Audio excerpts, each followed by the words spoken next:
So we embedded users into tours in the last video and also talked about the drawbacks of that approach in our specific situation.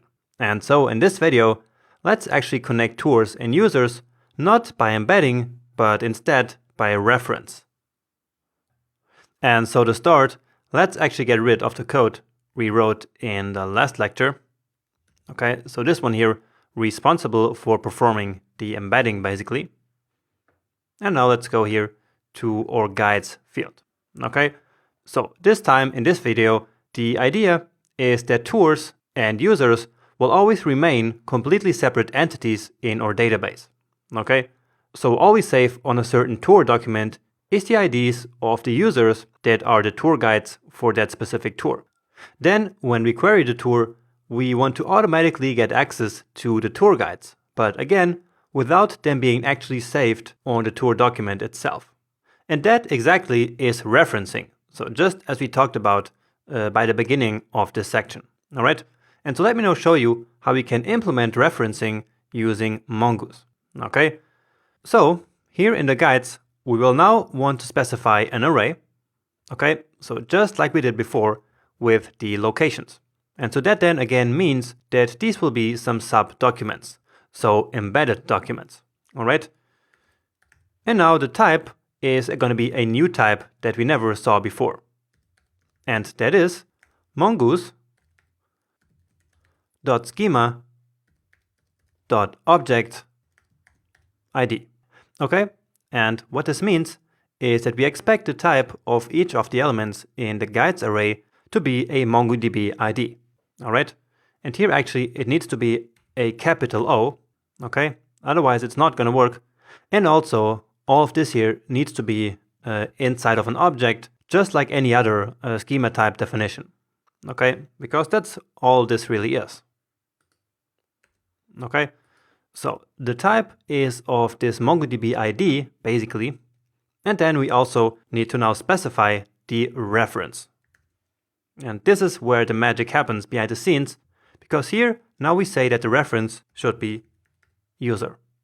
Okay, and so this really is how we establish references between different datasets in Mongoose.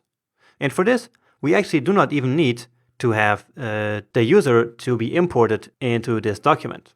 So we actually had that here, but we don't even need it. We had that here for the previous lecture, but we can comment it out because what we just did here is still going to work. Okay, so let's now go ahead and create a new tour. And actually, I'm going to do it just the way we did before.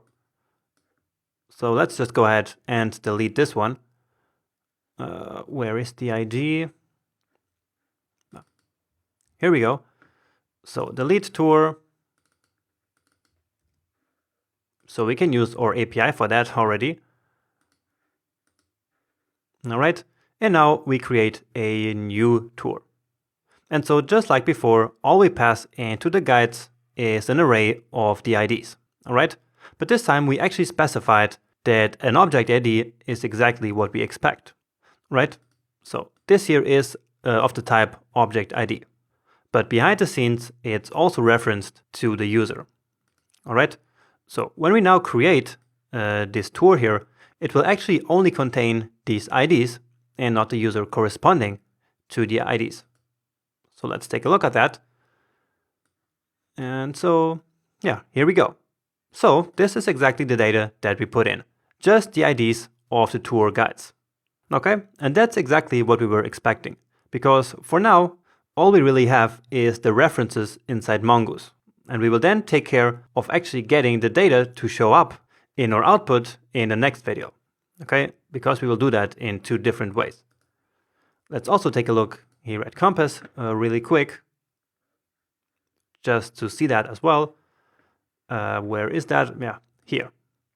So you see object ID actually, and then of course the IDs that we passed in. So just as we expected, with tours and users still two completely different entities. And as I said before, in the next video we will then take care of actually displaying the user data in the output using a process called populating.